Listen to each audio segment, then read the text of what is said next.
Baik, sebuah penyampaian materi yang sangat keren dan menarik dari 4 pemateri atau coach kita.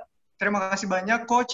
Ada Coach Arnold, Coach Dave, Coach Zulfikar, dan juga Coach Wari atas penyampaiannya. Tadi sebenarnya sudah sedikit disimpulkan sebenarnya oleh Coach Wari terkait dengan apa sih sebenarnya disampaikan oleh keempat coach kita, yaitu pertama dari Coach Arnold terkait dengan growth mindset, kemudian Coach Dev lebih fokus kepada cara kerja otak, kemudian untuk Coach Zulfikar lebih fokus ke produktivitas di masa pandemi, tadi juga ada analogi sawah, petani, dan lainnya, kemudian juga untuk Coach Warih fokus di bagaimana menghadapi pandemi dari 3 hal, dan juga ada life hacks-nya. Dan sebenarnya tadi saya juga meng-highlight bagaimana sih tetap produktif di masa pandemi. Salah satunya adalah tetap semangat. Saya tahu tadi mungkin kita sama-sama melihat bahwa ada sedikit trouble Bapak Ibu terkait dengan koneksi internet. Mungkin karena kita tahu karena saat ini lebih sering di rumah, jadi kuota internet agak lebih cepat habis ya Bapak Ibu. Jadi mungkin lebih melambatkan koneksi internet. Tapi sesuai dengan pesan dari Coach Wari, walaupun kita di masa pandemi kita tetap harus semangat, walaupun dengan segala rintangan dan tantangan yang ada, walaupun itu juga koneksi internet agak lambat, tidak menurunkan semangat kita untuk bisa menjadi lebih produktif dan semangat menyongsong kehidupan yang lebih baik. Nah, oleh karenanya saya ingin membuka sesi pertanyaan.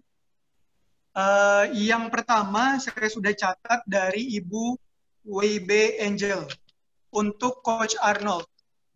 Jadi pertanyaan pertama ini langsung ditujukan untuk Coach Arnold, yaitu bagaimana cara melatih berpikir growth mindset supaya lebih mendominasi daripada pikiran negatif, Coach. Yes. Okay. Ketika kita memiliki masalah, mohon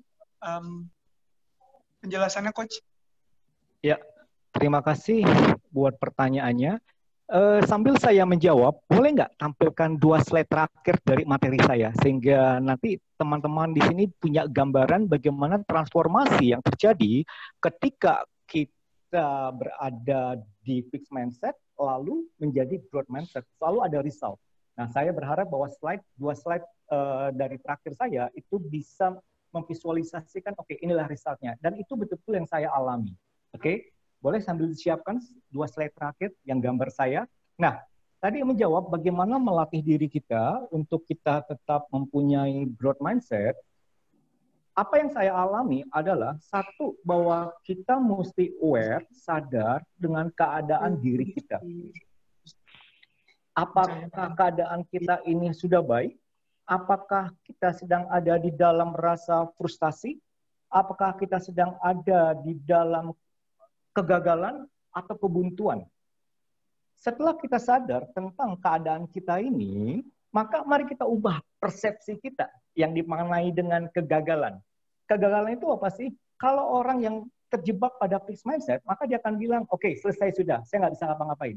Tetapi kalau kita sudah aware bahwa kegagalan kita dalam situasi tersebut, mari kita ubah kegagalan tersebut menjadi sebuah opportunity atau peluang untuk memperbaiki diri.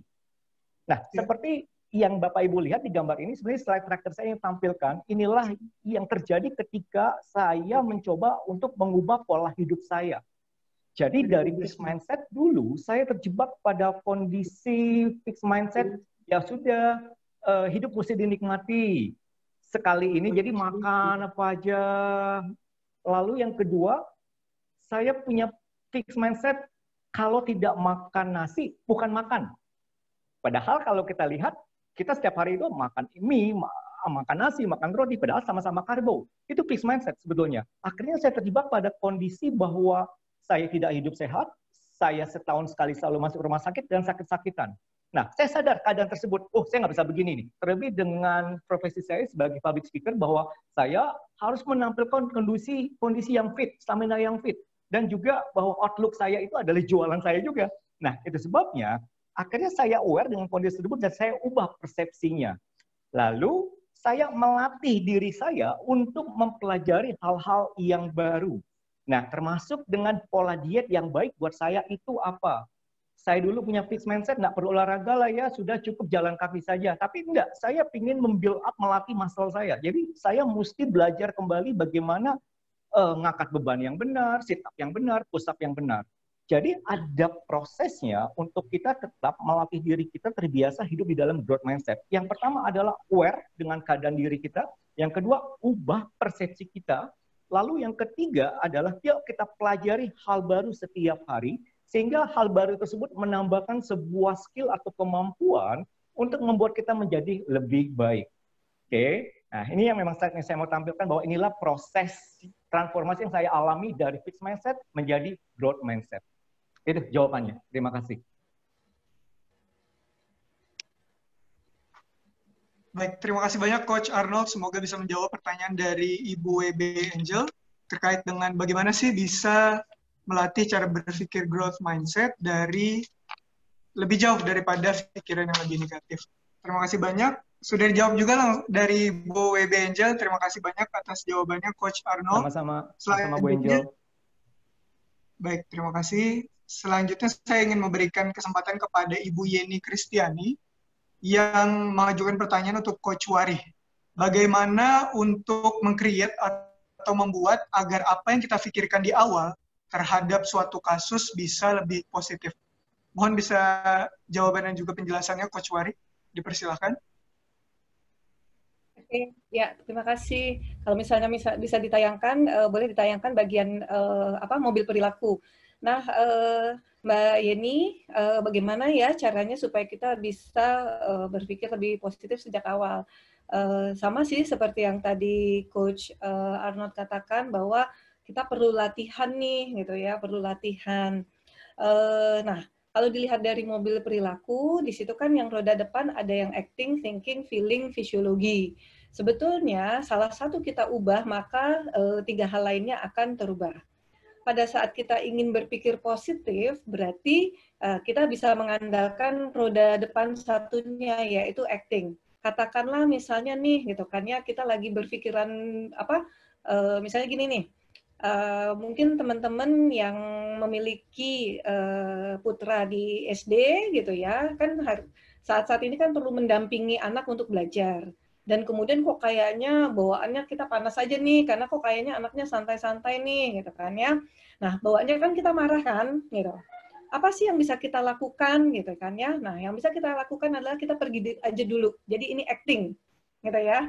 Acting supaya apa, gitu ya, supaya perasaan kita kembali positif gitu. Nah, supaya kembali positif nanti baru kita kembali deal lagi gitu. Atau misalnya lagi bete gitu kan ya, lagi bete bosen di rumah gitu kan ya. Nah, langsung aja acting. Hal apa sih yang paling menyenangkan bagi kita gitu kan ya? Apa dengerin musik, apa masak gitu kan ya, atau misalnya olahraga ringan di dalam rumah gitu. Jadi seperti itu. Kita bisa mengubah pikiran kita dengan menggunakan acting. Dan kemudian memang yang paling penting adalah kita latihan supaya itu menjadi pembiasaan. Itu sih kira-kira, semoga cukup menjawab. Silakan. Oke. Baik, terima kasih banyak Coach Wari. Semoga itu bisa menjawab pertanyaan dari Ibu Yeni. Sudah langsung dijawab juga oleh Bu Yeni. Terima kasih banyak katanya Coach Wari atas penjelasannya. Semoga bisa menjawab. Kemudian karena keterbatasan waktu, saya izin untuk bisa memberikan pertanyaan terakhir kepada Coach Dave. Berasal dari Ibu Waskan, Coach, yang menanyakan terkait dengan WFH membuat batas antara kehidupan pribadi dan kantor tercampur nih Coach, katanya Coach. Bagaimana cara membuat kita lebih aware atau lebih sadar gitu agar pekerjaan dan kehidupan di rumah tidak mempengaruhi produktivitas di rumah dan pekerjaan di kantor, Coach. Mohon penjelasannya Coach Dev. Jadi gimana? Pertanyaannya itu Katanya WFH bahwa membuat intinya adalah bagaimana sih membuat pekerjaan dan juga kegiatan di rumah itu tidak tercampur, Coach. Karena kan WFH itu artinya kan kita bekerja di rumah. Nah, bagaimana kita bisa memberikan batas-batas antara di mana kita harus memfokuskan urusan di rumah, bagaimana kita juga bisa memprioritaskan urusan kantor, gitu, Coach. Oke. Baik. Saya akan menjawab dari kacamata neuroscience ya Bapak Ibu ya. Jadi begini, otak kita itu tidak didesain untuk multitasking. Jadi kalau selama ini kita berpikir bahwa kita bisa multitasking seperti layaknya sebuah komputer, begitu, ataupun seperti layaknya smartphone, otak kita itu tidak pernah didesain untuk itu. Jadi kalau kita bicara mengenai performa maksimum dalam bidang tertentu atau dalam bidang lingkup masing-masing peran kita, kita perlu untuk memberikan diri sepenuhnya dalam timeline yang seharusnya keseluruhan konsentrasi dari diri kita. Ini yang saya bilang tadi mengenai be in the moment. Bagaimana kita itu betul-betul hidup dalam momen tersebut. Karena otak kita ini hanya mempunyai kemampuan yang sangat minim untuk fokus, untuk flow itu tersendiri, bahkan untuk menjadi maksimal dalam segala aspek yang kita kerjakan dalam satu kurun waktu, Bapak Ibu. Jadi, isu kita ketika kita WFH sebetulnya banyak hal yang terjadi. Bukan cuma sekedar kerjaan yang tercampur, tetapi sebetulnya isu kita juga adalah masalah fokus dan distraksi. Ketika kita bekerja, kita kepikiran urusan rumah tangga. Ketika kita urusan rumah tangga, kita harus mikirin pekerjaan juga. Belum lagi di isu pandemi ini, kita mengalami yang tadi saya ngomong mengenai fear of losing. Yang bikin amigdala kita itu alert terus. Yang bikin amigdala kita itu dalam kondisi yang tegang dan berpikir, wah, bagaimana jika seandainya besok saya harus begini. Nah, dan itu membuat kita tidak bisa berperforma yang baik dalam peran-peran kita. Jadi, apa yang bisa kita lakukan? Seperti yang saya omongkan, belajar be in the moment. Belajar bernafas terutama, Bapak Ibu. Kita punya waktu dalam WFH ini untuk latihan nafas tepatnya. Jadi, sebelum switch untuk pekerjaan lain, take a deep breath. Bernafas yang dalam, be in the moment. Saya yakin itu akan menstimulat kerja otak kita lebih maksimal dan kita bisa memilah-milah dan berperform maksimal di peran-peran kita. Begitu teman-teman sekalian.